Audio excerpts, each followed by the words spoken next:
Guys, tignan nyo. Kanain na kami. Uy, kuya! Masarap na buldak. Bawal yan. Masama mag-away. Sarap. Sarap ng buldak. May kailangan lang po akong sabihin kay Tito ko lang. Huwag ka may kipag-away ha. Bad yun. Bawal yun. Kasi ano ka ganun ka. Dapat ganito. Tito ka lang. Dapat ganun dapat. Ha? Huwag kayo mag-away ha. Peace lang. Sige na. Aalis na ako. May kailangan pa akong tapusin. Sige na. Baka mag-usap dyan. Uy, Sai! Ano ba yun? Tito ko lang. Ibalik mo na yung cellphone ni Ate Shane para hindi na nasaan. Ha? Wala nga sa akin eh. Bakit niyo ang pinagbibigtangan? Eh, nasa'yo daw sabi niya eh. Wala nga sa akin. Eh, ibalik mo na, Tito. Ang kulit mo naman wala nga sa Utang akin na. eh. Please na, ibalik mo Totoo, na. wala sa kanya? Wag mo panin, Tito. Ibalik mo na. Ay, gusto ko ibigay. Wala ka sa akin. Eh, Tito. Mas lalo Masarap. Panuman na yung wagin, bagi yan. Sabi niya nasa'yo daw eh. Wala ka sa akin. Kulit mo. Kaya kami ka din. Ibalik mo na. Sa mga maliit. Wala ka sa akin, Sai. O, Shane, ka na ba?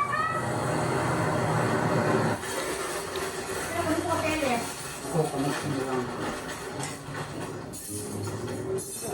Tito, ano po yan? Ah, ano to?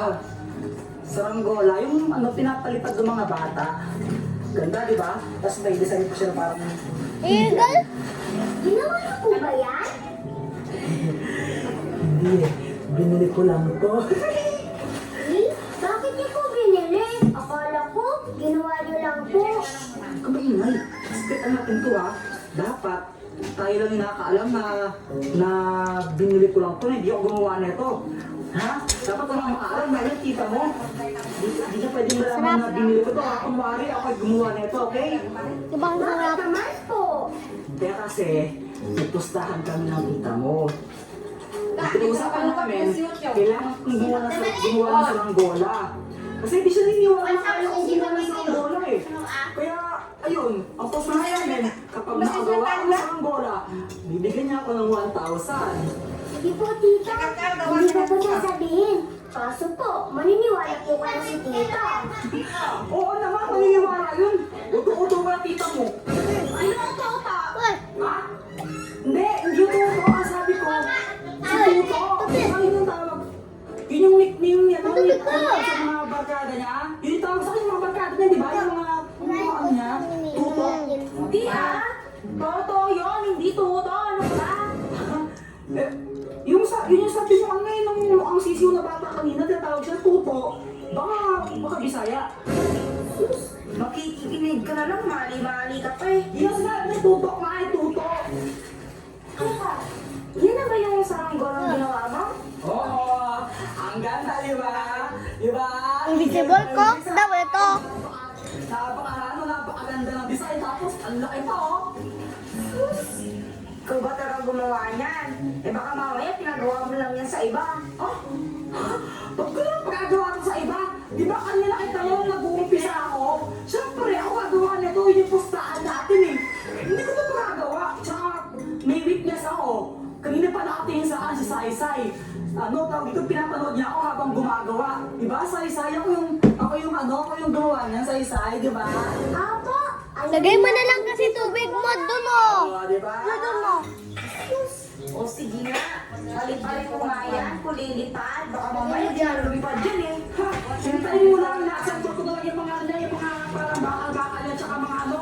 So parang basta, kapag naayos ko ito ng buo, papaliparin ko to, bukas ng umaga.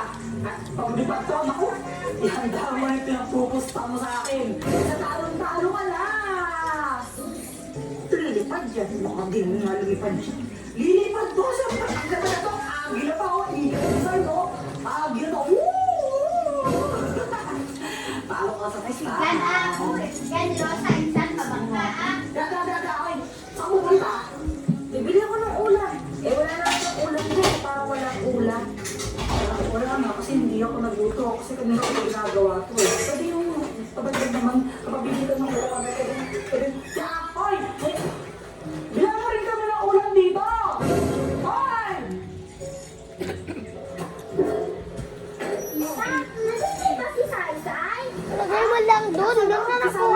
apoy niyo, bakit? Doon ka naman nakuha. Saan ka pupunta? Ayun ka. Bibili Ito, lang akong ulam. lagay mo doon. Pinakogan. Tsaka doon muna ilagay yung bangko mo, tsaka yung ganun mo, bangko. Tita, Kok ba to? Hindi naman eh. Basta ha, huwag mong pagsasabi kahit ini secret natin ha. Lalo na sa tita mo, di dapat na naman binili ko to ha. Tayong dalawa lang makakaalam ha. Ako po bahala sa inyo. Hindi ko po pagsasabi kahit kanina. Hoy, Saysay!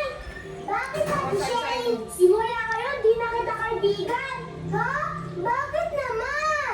Eh, di ba sinabi ko sa'yo, huwag mo pakausapin si Tito Kulot? Bakit mo siya kinausap? Ano bang mali doon? Kinausap ko lang naman siya.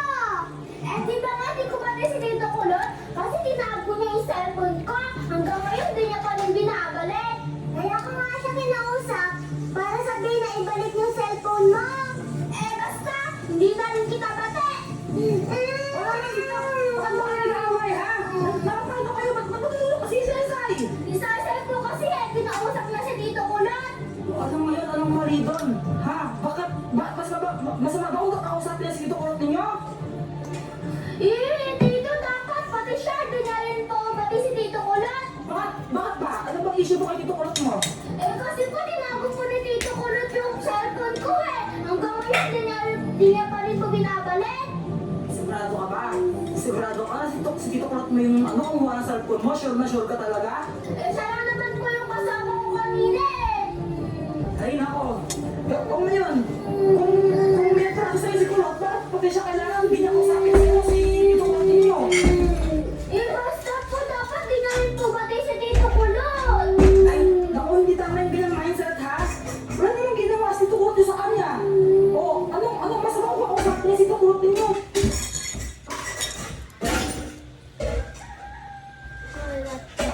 Sobat ni Bebe.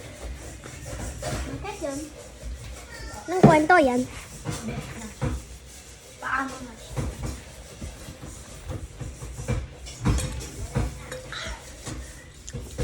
Ay, laptop. Sobat ni Bebe. Okay. The movie is starting. The movie is starting, sabihin mo. Chok! Tinutulungan ka nga niya eh. Dapat nagpasalamat ka, di ba? Sabi niya, kinakausap mo na si Tito Kulot ninyo para kausap mo siya na ibalik yung cellphone mo. Dapat nagpasalamat ka pa sa kanya tapos ngayon magalit ka. Maupo na kayo. Hindi tama yung ganyan mindset ha. Maupo kayo dito. Kausapin mo kayo. Maupo kayo dito. Maupo ka dyan.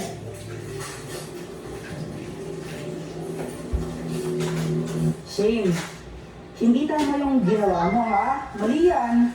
Kasi, alam ko naman yung feeling mo ganyan eh. Diba, ang alam mo, si Tito Kulot mo yung kumuha ng cellphone mo. Alam ko yung feeling niya, nakakainis yan. Hindi talaga tama lang yung ginawa mo. Kasi, galit naman talaga yung emotions mo eh, pero hindi valid yung action mo. Kasi, ginamit mo pa si Saysay sa galit mo. Dapat, porque galit ka kay Tito Kulot mo, dapat galit yung si Saysay sa kanya. Eh, wala namang ginawa si Tito Kulot mo sa kanya eh. Ba't siya magagalit ka ng reason?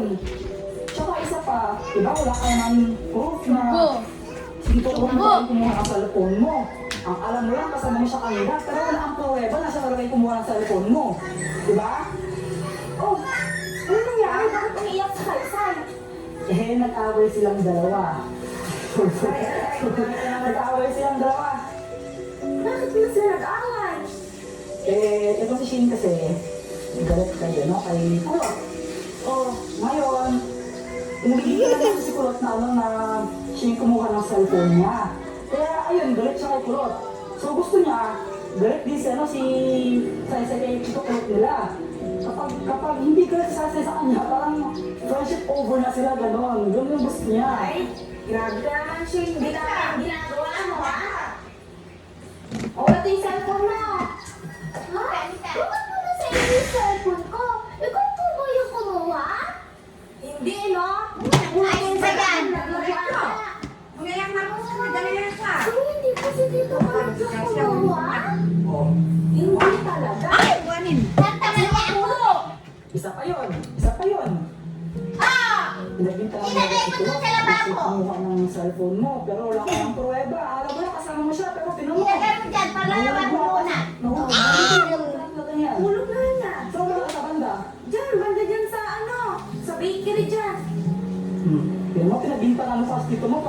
ikaw rin pala yung may kasalanan kung ba't nawala yung cellphone mo. Oh, tita. Huwag ka saan mag-sorry. Mag-sorry ka sa tito mo. Tito ko mo. Tapos mag-sorry ka rin kay Sasay. Magganong ka, Anas. Ino mo, grabe yung iyak niya, oh. Ganun o. Ano pala sa naman masawa mo pa ako. At kanya naman lang naman kita. Dapat nagagalit ka pa.